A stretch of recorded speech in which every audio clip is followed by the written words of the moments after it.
바로 에시온 게벨입니다. 자, 에시온 게벨의 뜻은 뭐냐면 용사의 척추라고 하는 뜻을 가지고 있고요. 왕의 대로, 킹스 하이웨이라고 그러죠. 왕의 대로와 홍해길이 이어지는 교통의 중요한 요충지입니다. 이제 성경에는 이 에시온 게벨과 엘랏이 늘 함께 이제 등장하는데, 그래서 이제 학자들은 이 에시온 게벨과 엘랏 그리고 엘롯 이렇게 다 동일한 지역으로 그렇게 이제 보고 있습니다.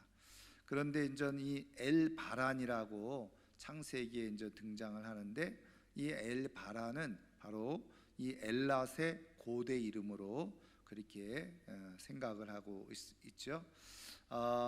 역시 이제 이 에시온 게벨의 추정지를 두 곳으로 보고 있는데요. 텔 엘 칼레이페라고 하는 곳이 있고, 그 다음에 이제 바로의 섬이라고 하는 곳이 있습니다. 그것을 좀 지도를 통해서 살펴보도록 하겠는데요. 먼저 에시온 게벨은 여기 보시는 대로 여기 시나이 반도죠. 시나이 반도 이 홍해가 있고, 여기 끝에 바람광야 밑에 여기가 에시온 게벨입니다. 항구죠, 항구. 물론 그리고 이제 요거는 보시는 대로 요게 이제 그 빨간 줄로 이렇게 쭉 돼 있는 게 바로 왕의 대로입니다. 그러니까 이제 무역하는 사람들이라든지 이런 사람들이 이런 길로 이렇게 왕래를 하고 했다는 거죠. 그래서 요거를 왕의 대로. 그래서 요 에시온 게벨을 이제 통과하는 것을 우리가 보게 되어집니다. 그리고 이제 이거는 이제 현대 지도인데요.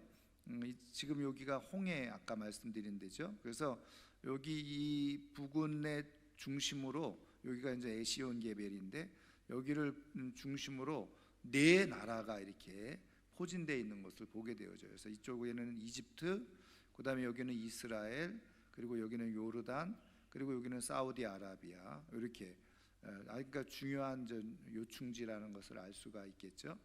자, 이제 그 다음에는 여기 이제 에시온 게벨의 부근에 엘랏 이렇게 되어져 있는데요. 바로 여기 아얄라라고 하는 곳이 있어요. 근데 여기 이제 전통적으로 교회 터도 있고 해서 여기 아얄랏과 엘랏 이게 좀 비슷하잖아요. 그래서 고고학적으로 이제 이 지명을 연구할 때 제일 1차적으로 추정을 하는 것은 옛날에 그 음가가 그대로 이 지명이죠. 그게 그대로 이제 사용되어지는, 그러면 그것이 가장 정확한 그런 그 지명으로 그렇게 이제 인식되어지고 있죠. 그리고 아니면은 이제 조금 음가가 변형되어졌어도 그 자음이나 이런 것들이 그대로 남아 있는 그런 경우, 이제 음성학적으로 그것을 이제 연구를 하기도 하죠. 자, 그 다음에 이제 당연히 그 다음에는 이제 그 지역에서 이제 고고학적 발굴을 통해서 이제 그 시대의 여러 가지 유물들이 이제 발견되어질 경우에 이것이 바로 그 지역이다 이렇게 이제 보는 겁니다. 근데 이제 여기에는 아얄라라고 하는 곳은 말씀드린 것처럼 이런 저기가 나와 있는데, 유적지가 있는데 바로 이 음가로 엘랏, 엘롯 이렇게 아얄라 같이 나오잖아요. 그래서 여기를 추정하기도 하죠. 근데 지금 현재로는 가장 근접한 곳이 바로 여기 엘랏, 지금 말씀드린 것처럼 텔엘 칼레이페죠. 텔엘 칼레이페가 바로 여기가 지금 바로 엘랏일 것이다 이렇게 이제 보고 있는 겁니다. 그걸 좀 더 확대를 하면 이렇게 되어져 있어요. 그래서 여기가 이스라엘과 요르단의 경계선입니다. 그래서 여기가 지금 요 부근이 엘랏 지역으로 이렇게 되어져 있는데, 이제 사실은 여기 에시온 게벨과 이 엘랏 이곳은 사실은 요르단으로 보면 아주 굉장히 중요한 항구죠. 그러니까 왜냐하면은 유일하게 바다로 통할 수 있는 곳이 바로 여기 엘랏 에시온 게벨이라는 겁니다.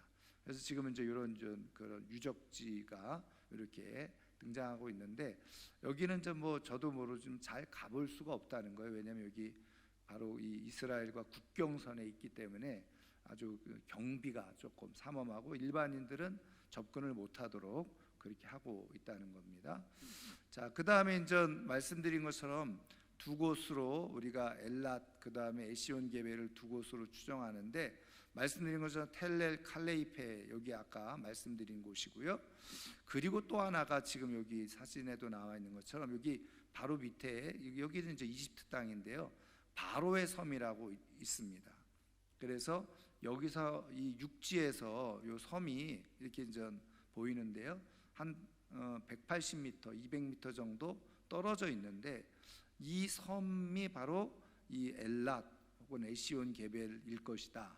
이렇게 이제 추정하는데, 사실은 이제 여기 그 사진에도 보시면 여기에 이미 로마 시대 때 이런 성들이 지어지기도 하고, 그래서 이 섬을 이제 그 바로의 섬, 이제 왜냐하면 이집트에 속해 있으니까 이렇게 이제 보고 있다는 거죠. 예전에 그 성지순례 갔던 분들이 괴한들에 의해서 그렇게 이제 피납당하고 그리고 순교했던 곳이 바로 이쪽 지역이거든요. 여기 북은. 그래서 완전 뭐 가슴 아픈 지역이긴 한데 어쨌든 여기가 바로 이렇게 추정되어지는 곳이다. 그래서 이제 우리가 뒤에 성경을 보면 에시온 게벨에서 주로 했던 거 당연히 항구이기 때문에 무역 같은 걸 했고요. 또 이제 그 우리가 성경에서도 읽었던 것처럼 여호사밧 왕이 여기서 이제 배를 만드는 일을 또 하기도 했던 것을 우리가 볼 수가 있습니다. 자, 그래서 이 에시온 게벨에 대한 그런 내용을 조금 더 성경적으로 살펴보면요.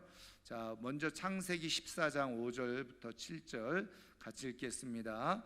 제 14년에 그돌라오멜과 그와 함께한 왕들이 나와서 아스도롯 가르나임에서 르바 족속을, 함에서 수스 족속을, 사회 기랴다임에서 엠 족속을 치고 호리 족속을 그 산 세일에서 쳐서 광야 근방 엘바란까지 이르렀으며, 그들이 돌이켜 엔 미스밧 곧 가데스에 이르러 아말렉 족속의 온 땅과 하사손 다말에 사는 아모리 족속을 친지라. 아멘.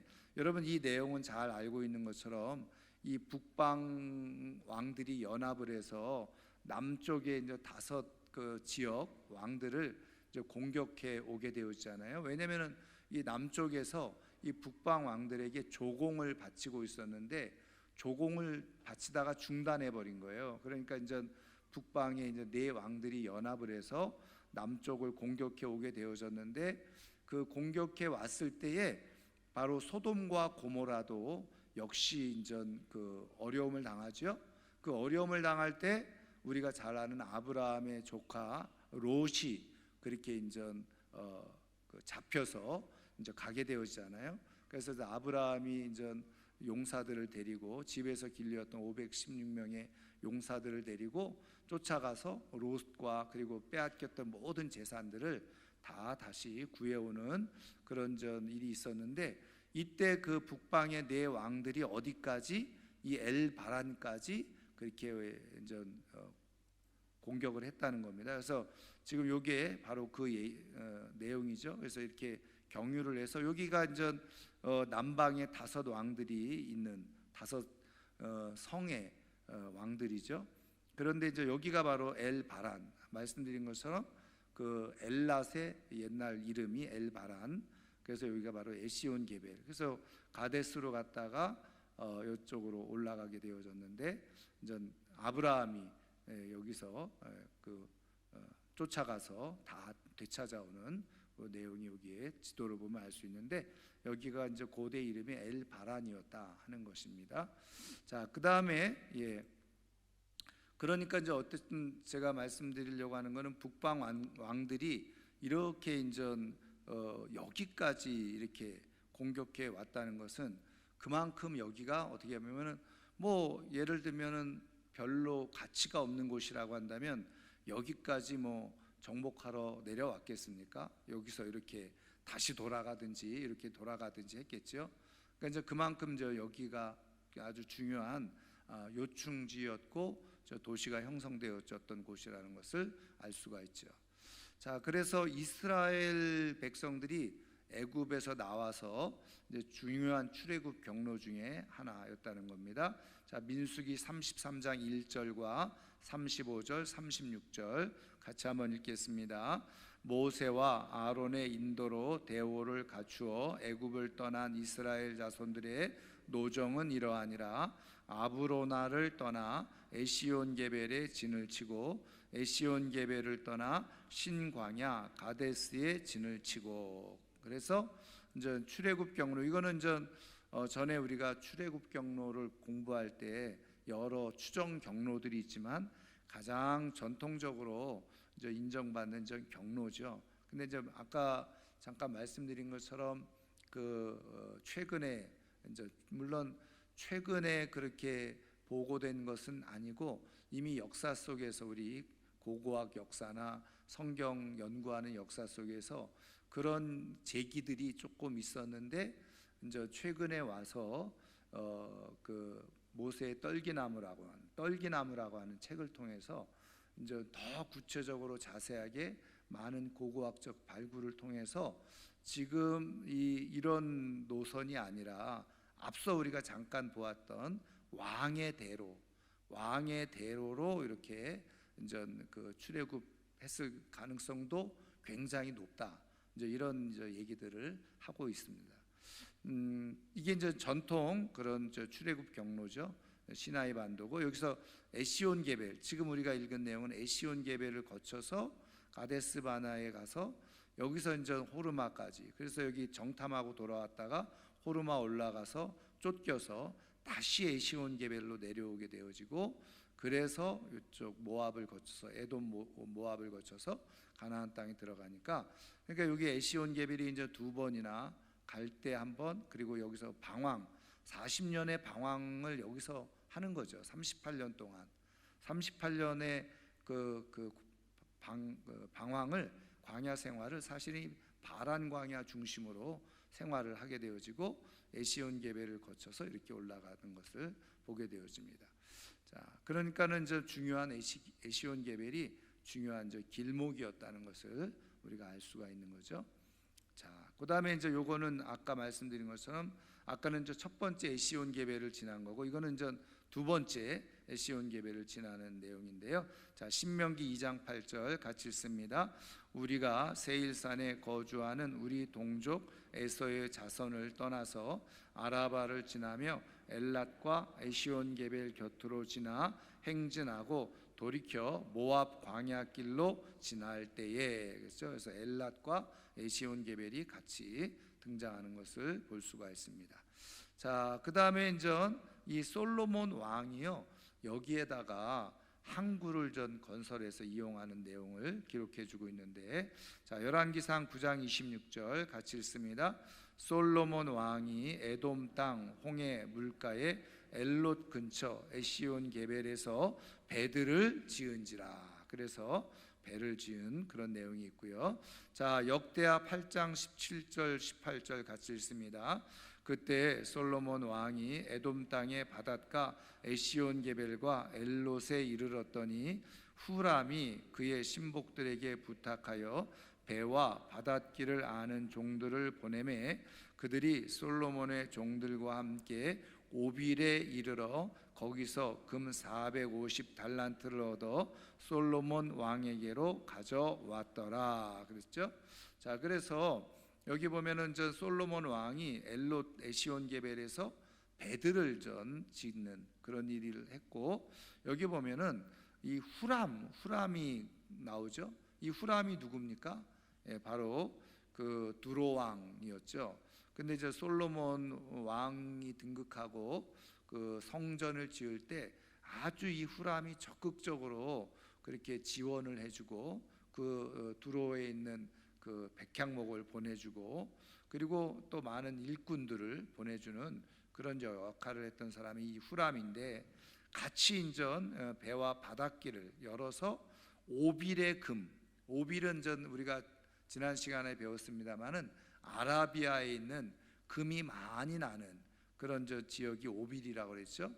그러니까 여러분 이 지도를 잠깐 우리가 보시면 이쪽이 요 밑에가 바로 이 아라비아인데 끝이 이제 오빌이거든요. 그러니까 이 홍해를, 이 항구가 그런 의미에서 중요한 역할을, 위치를 차지한 거죠.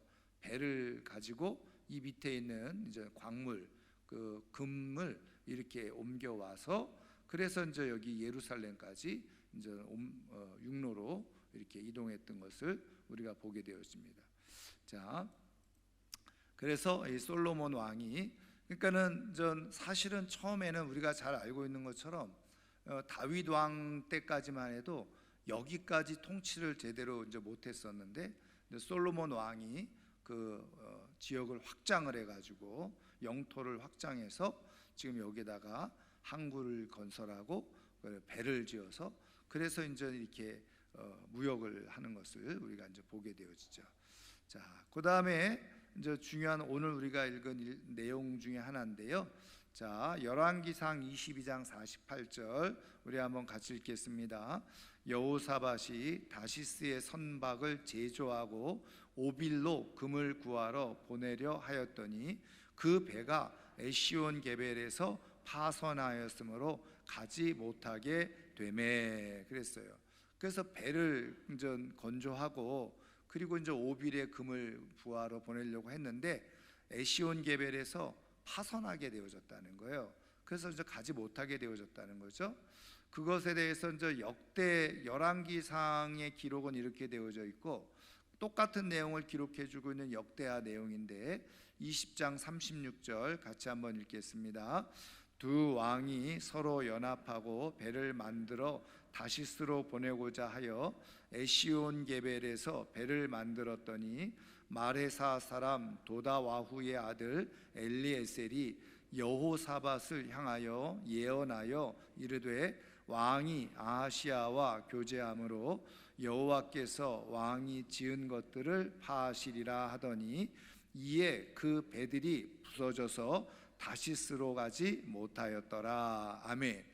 그러니까는 여기 에시온 게벨에서 배를 만들고 사용하려고 했는데 그 배가 파손되어진 이유를 지금 역대하에서는 기록을 해주고 있잖아요. 그러면 이 내용이 뭐냐? 우리가 지난 시간에도 잠깐 살펴보았지만 이제 남쪽 유다에는 여호사밧 왕이 있었고 북쪽 이스라엘은 아합 왕이 있었어요. 근데 이 여호사밧과 아합 왕이 오늘 우리가 읽은 내용처럼 여호사밧이 북쪽과 화친을 맺었거든요. 그래서 이제 아합 왕과 화친을 맺었는데 그 화친을 맺은 끝에 이제 우리식으로 말하면 정략적인 결혼을 시킨 거죠. 그래서 아합 왕의 딸 여호사밧의 아들, 그래가지고 이제는 결혼을 시켰으니까 이제 사돈 관계가 된 거예요.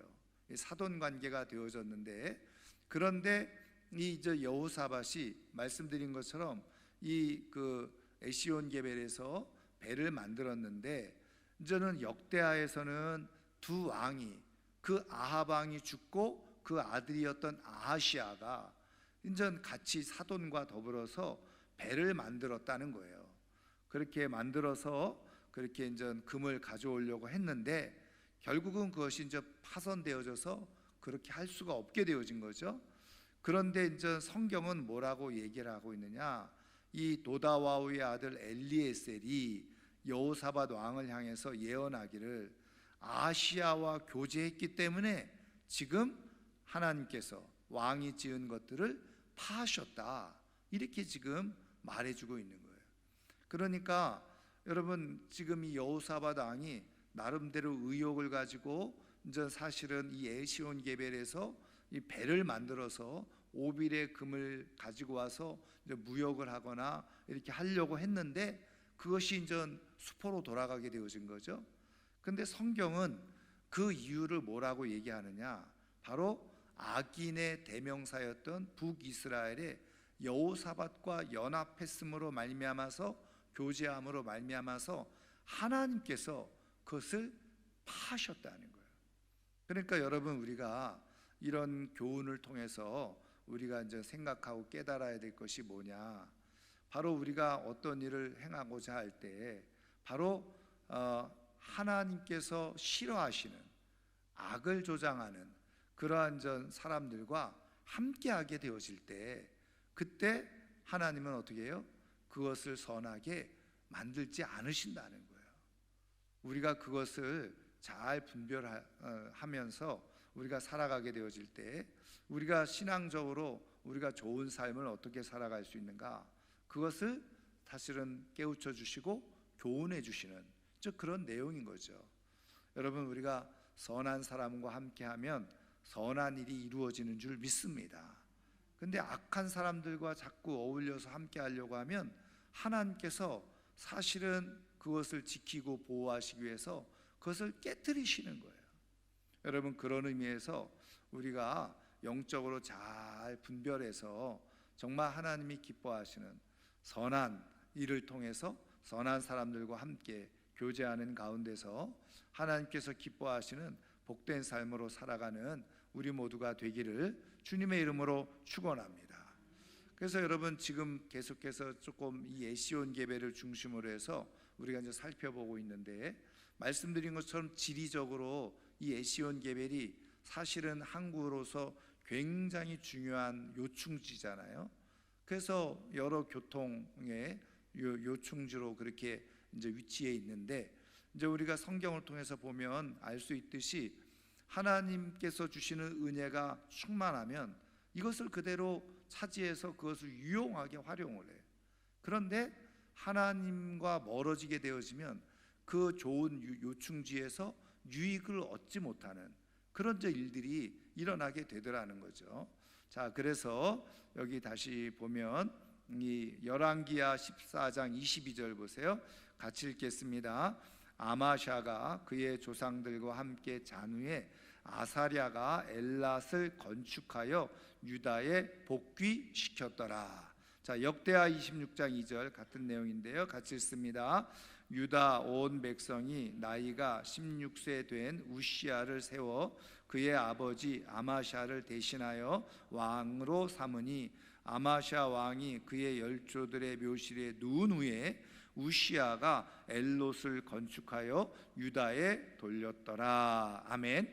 자, 그래서 여기 보면 저기 남쪽 유다의 아마샤, 이 아마샤 왕은 사실은 좋지 않은 왕이었어요.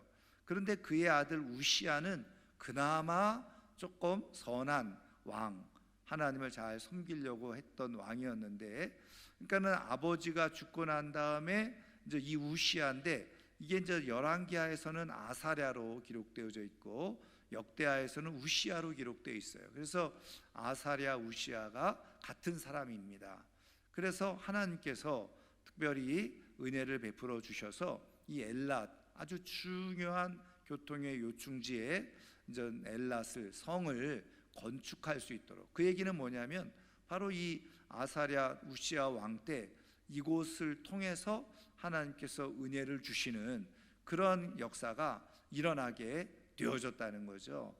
그런 의미에서 말씀드린 것처럼 이 아마샤는 아주 안 좋은, 하나님 보시기에 좋지 않은 왕이었지만 그의 아들 우시야가 하나님이 보시기에 선한 그런 모습을 가지고 있으니 하나님께서 이 좋은 곳을 잘 또 성장시킬 수 있도록 그렇게 하나님께서 은혜를 베풀어 주셨다는 거예요.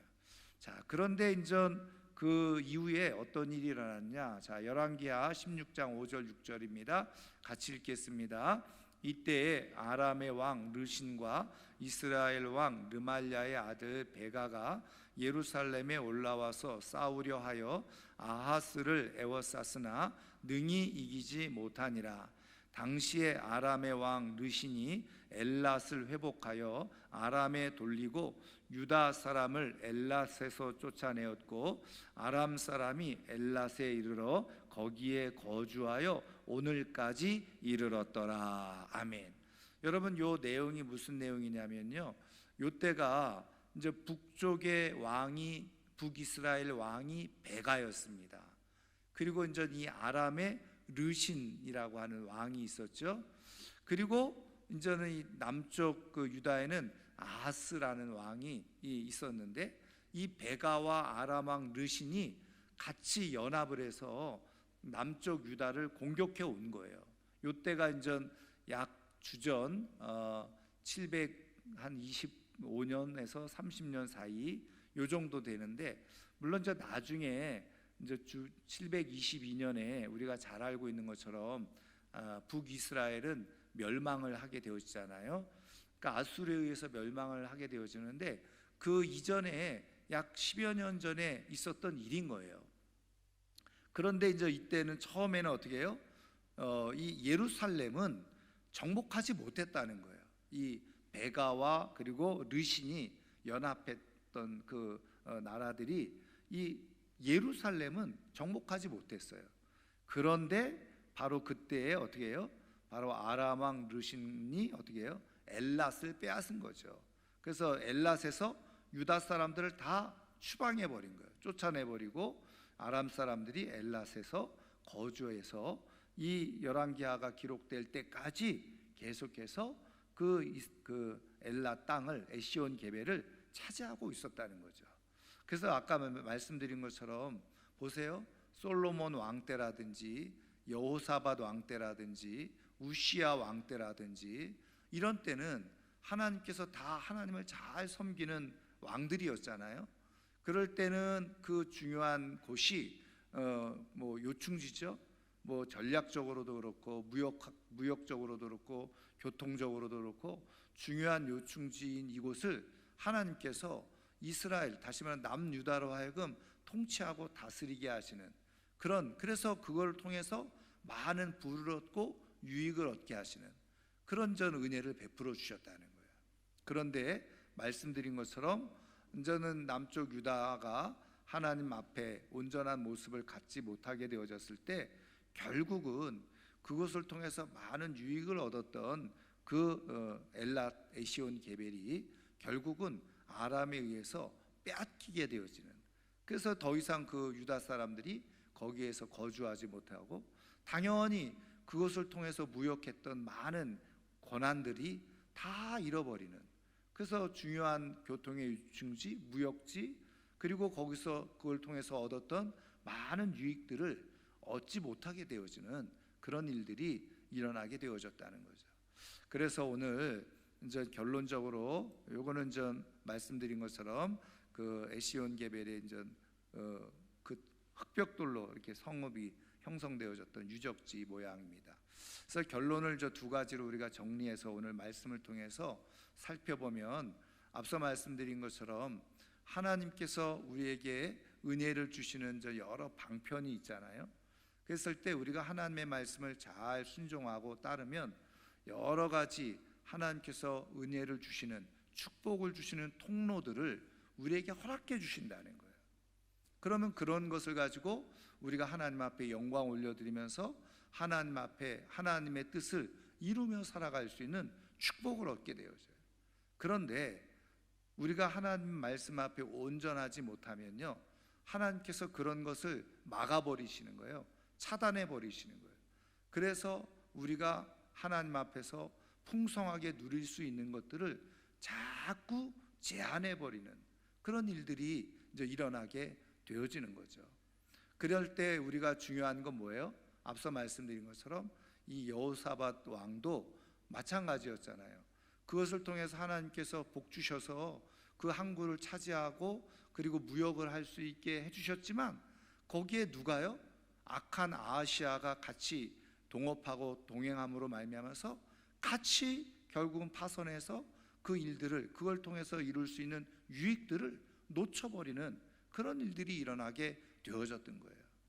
그런 의미에서 오늘 이 에시온 게벨이라고 하는 지역을 통해서 하나님께서 우리에게 주시는 교훈과 도전 두 가지만 정리하면, 뭐 같은 맥락이지만 우리가 하나님의 뜻을 잘 깨달아서 하나님의 말씀에 순종하게 되어질 때 하나님은 여러 가지 방편을 통해서 우리의 삶에 유익을 주고 도움을 주시고, 그리고 그것을 통해서 풍성하게 하나님의 일들을 이루어 가시도록 역사해 주시는 거죠.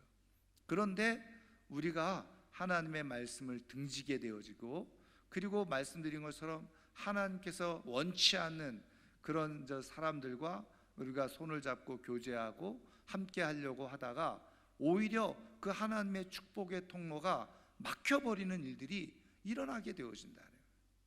여러분, 그런 의미에서 오늘 우리의 삶을 하나님께서 복 주시고자 할 때 이 에시온 게벨 엘랏을 통해서 주시는 교훈을 따라서 먼저는 어떻게 해요? 내가 하나님을 잘 섬기는 모습을 내가 가지게 되어질 때 하나님은 우리의 삶을 풍성케 해주시는 기회와 은혜를 베풀어 주시고요, 그럴 때 우리가 중요한 건 뭐냐, 말씀드린 것처럼 악한 사람들과 자꾸 교제해서 뭔가를 행하려고 할 때 오히려 하나님께서 선한 도구로 우리의 축복의 통로로 주시고자 했던 일들이나 그런 것들이 오히려 거꾸로 깨지고, 그리고 그런 것들이 오히려 내 삶에 큰 손해와 피해가 끼쳐지게 되어질 수가 있다는 거죠.